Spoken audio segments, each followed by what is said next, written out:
SwiftPlumbers customer 7643. Handicap toilet install. I had to build a supply line here. The other one was too short. We have Quest pipe present. So PEX lab adapter by PEX toilet adapter works out here.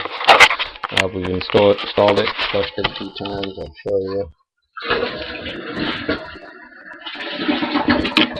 It does fill up slow with the Quest pipe. There appears to be a clog in the valve, but it does fill up just a little slower than a normal toilet here. But as you can tell, we're dry around. We just need to caulk in the base of the toilet, and we'll be all set.